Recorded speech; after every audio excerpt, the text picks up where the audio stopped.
Hello everybody, मैं हूं सैयद ताहा कादरी और आप देख रहे हैं केएमटी टॉक्स। आज का जो टॉपिक है बहुत इंटरेस्टिंग है। आपने पहले भी इसके बारे में सुन लिया होगा, पर आज मैं इस टॉपिक को लेकर आया हूं। कुछ ख़ास बातें इस टॉपिक की जो आपको भी समझना ज़रूरी है और आज के हर यूथ को समझना ज़रूरी है, क्योंकि हर कोई एग्ज़ाम एग्ज़ाम जॉब जॉब में लगा हुआ है। जी हाँ, मैं बात कर रहा हूँ नेशनल रिक्रूटमेंट एजेंसी वाले डिसीज़न की, जो सरकार ने 19 जुलाई को कैबिनेट मीटिंग में ली। यानी मोदी सरकार की कैबिनेट मीटिंग हुई, उसमें यह फैसला लिया गया कि जितने भी एस्पिरेंट्स हैं जो एग्ज़ाम दे रहे हैं, आरआरबी, एनटीपीसी, एसएससी, जो भी एग्ज़ाम्स हो रहे हैं, उन सब एग्ज़ाम्स में कुछ पैटर्न चेंज किया जाएगा। अब ये पैटर्न चेंज कैसा होगा इसको समझिए पहले।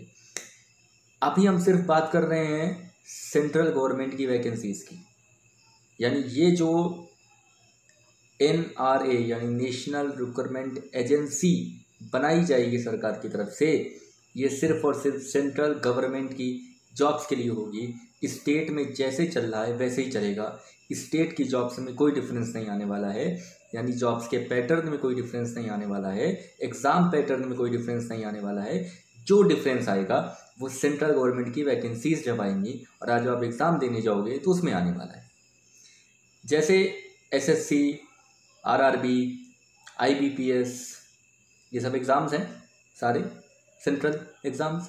अब इन सेंट्रल एग्ज़ाम के लिए नेशनल रिक्रूटमेंट एजेंसी क्या करेगी कि एक कॉमन एलिजिबिलिटी टेस्ट करवाएगी। यानी ऐसा टेस्ट जो सबकी एलिजिबिलिटीज़ को कॉमनली डिसाइड कर देगा। फाइनलाइज हो जाएंगे लोग अगले स्टेज के लिए, नेक्स्ट स्टेप के लिए। जैसे हाल फिलहाल में आपने सुना देखा होगा कि सीटेट एग्ज़ाम होता है टीचिंग के लिए, सेंट्रल टीचर्स एलिजिबिलिटी टेस्ट। वो एक कॉमन एग्ज़ाम सेंट्रल स्कूल्स के लिए फ़िल्टर करके रख देता है। आपके अंदर प्रतिभा है, आप आगे बढ़ोगे, प्रतिभा नहीं है, इंटरव्यू तक जा ही नहीं पाओगे, बाहर हो जाओगे, सीटेट से ही बाहर हो जाओगे। इसको एग्जाम्पल की तरह समझिए। इसी तरह से बिल्कुल एनआरए यानी national recruitment agency central government के एग्ज़ाम्स के लिए, जो भी एग्ज़ाम्स हैं उनके लिए एक कॉमन पैटर्न बना देगी, जिसे कहा जाएगा कॉमन एलिजिबिलिटी टेस्ट। यानी जो भी सेंट्रल वैकेंसीज आएंगी उसमें जो भी इंटरेस्टेड कैंडिडेट्स हैं उनको पहले सीईटी से गुजरना होगा। उससे गुजरने के बाद ही वो नेक्स्ट स्टेप या नेक्स्ट प्रोसीजर या नेक्स्ट एग्ज़ाम में इंटर कर पाएंगे। अब इसको और क्लियर कर देता हूँ मैं। आपको लग रहा होगा क्या ये आईबीपीएस, आरआरबी वाले जो भी एग्ज़ाम्स चल रहे हैं, इसका जो पैटर्न है क्या बिल्कुल ख़त्म हो जाएगा? ऐसा नहीं होगा। सिर्फ ये होगा कि आरआरबी अपना एग्ज़ाम लेगी, एसएससी अपना एग्ज़ाम लेगा, बट इन सब ये सब संस्थाएं अपना एग्ज़ाम लेने से पहले आपको एक कॉमन एलिजिबिलिटी टेस्ट से गुज़रना होगा। तब आप नेक्स्ट स्टेप पे आओगे। तब आप, जैसे मान लो एग्ज़ाम आईएएस है, आईएएस में पहले प्री होता है, प्री में सब छट जाते हैं, उसके बाद आप मेंस देते हो, मेंस में से काउंटिंग शुरू होती है कि कौन इंटरव्यू तक पहुंचेगा, कौन सेलेक्ट होगा। इसी सेम पैटर्न की तरह ही आप समझिए कि इसी तरह से कॉमन एलिजिबिलिटी टेस्ट होगा सारी सेंट्रल वैकेंसीज़ के लिए। ये एक प्रिलिमिनरी एग्ज़ाम होगा, यानी ये एक प्री की तरह एग्ज़ाम होगा। ये बिल्कुल तय है, डिसाइडेड है। और एक और बात, फ़िलहाल जो सरकार का डिसीज़न है, 2-3 मुख्य बातें हैं जो मैं आपको बता दूं।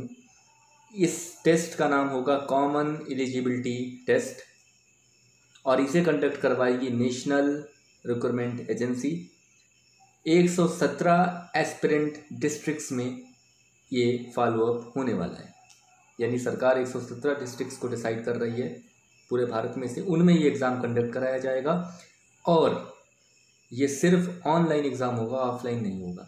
यानी आपको सीईटी जो देना है, कॉमन एलिजिबिलिटी टेस्ट जो देना है, वो ऑनलाइन देना होगा 117 डिस्ट्रिक्ट्स में। अब आप समझ रहे होंगे कि आपको ज़्यादा इधर उधर भागने दौड़ने की ज़रूरत नहीं पड़ेगी। रिसोर्सेस की बचत होगी, टाइम की बचत होगी, पैसे की बचत होगी, और एक फ़िल्टर का काम करेगा। कई बहुत सारे बच्चे, आप अलग अलग फॉर्म भरते हो, अलग अलग एग्ज़ाम्स की तैयारी पैटर्न के बेसिस पे करना शुरू करते हो, सिलेबस के बेसिस पे, है ना। एक मान लीजिए कि आपका एसएससी भी एग्ज़ाम है, आईबीपीएस भी है, कोई डिफरेंट एग्ज़ाम भी है, आप सब एक साथ तैयारी करते हो, आपका मिक्सचर हो जाता है, बिल्कुल कंफ्यूज रहते हो आप। यहाँ पे क्या होगा कि आपको पता होगा कि आपको प्री एग्ज़ाम एक देना है, सबके लिए कॉमन है, उसमें कोई चेंज नहीं। तो उसके लिए पहला जो स्टेप आपको उठाना है वो एक सेम सिलेबस होगा, सेम पैटर्न होगा जो सबको फॉलो अप करना होगा, और वहीं से फिर बच्चे आगे बढ़ेंगे। जब नेक्स्ट वो सीईटी क्वालिफाई कर जाएंगे, उसके बाद कहीं जाकर आरआरबी, एनटीपीसी ये सब अपने एग्ज़ाम्स कंडक्ट करवाएंगी, और फिर ये आपको आपकी रैंक, आपके मेरिट के हिसाब से आगे फाइनलाइज करेंगे। 117 डिस्ट्रिक्ट में एग्ज़ाम होना है, ऑनलाइन एग्ज़ाम होना है, और इस एग्ज़ाम का नाम होगा सीईटी यानी कॉमन एलिजिबिलिटी टेस्ट। इसे कंडक्ट करवाएगी नेशनल रिक्रूटमेंट एजेंसी, जो सरकार की एजेंसी होगी, और ये सिर्फ सेंट्रल गवर्नमेंट की जॉब्स के लिए होगा, स्टेट गवर्नमेंट की जॉब्स के लिए नहीं होगा। इतनी मुख्य बातें आपको समझ में आ गई होगी। अब आप सोच रहे होंगे क्या किस किस नौकरी के लिए, C grade, D grade, B grade? तो मैं बता दूं कि अभी तक जो सरकार का डिसीजन है वो है बी एंड सी, यानी जो बी ग्रेड और सी ग्रेड की नौकरियां होती हैं उनके लिए ये सीईटी पैटर्न फॉलो किया जाएगा। सेंट्रल गवर्नमेंट की बी और सी वाली जो वैकेंसीज आती हैं उनके लिए ये सिस्टम फॉलो अप होगा।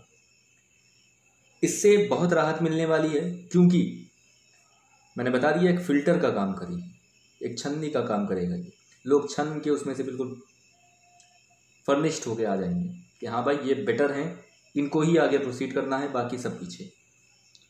अभी तक तो एक रेस थी, सब उस रेस में दौड़ रहे थे, अब कुछ ही लोग होंगे जो आगे उस रेस में आएंगे, बाकी सब बाहर।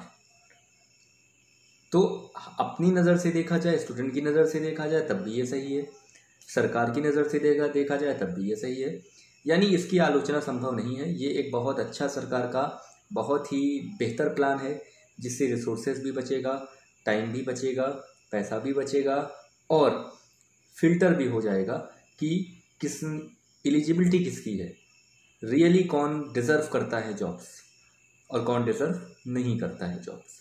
तो एक बहुत अच्छा प्लान है अपने आप में, इसकी तारीफ़ होनी चाहिए, और इस पर और आगे विचार होना चाहिए, और इसको जितनी जल्दी हो सके उसको लागू करना चाहिए सरकार को, और हमें भी इसमें बराबर का भागीदार होना चाहिए। आप देख रहे हैं केएमटी टॉक्स, उम्मीद यही है कि आप चैनल सब्सक्राइब करें, शेयर करें और कमेंट्स करें। वीडियो पसंद आ रही है तो फॉरवर्ड करें, और इसी तरह से अपना प्यार बनाए रखें। धन्यवाद। खुश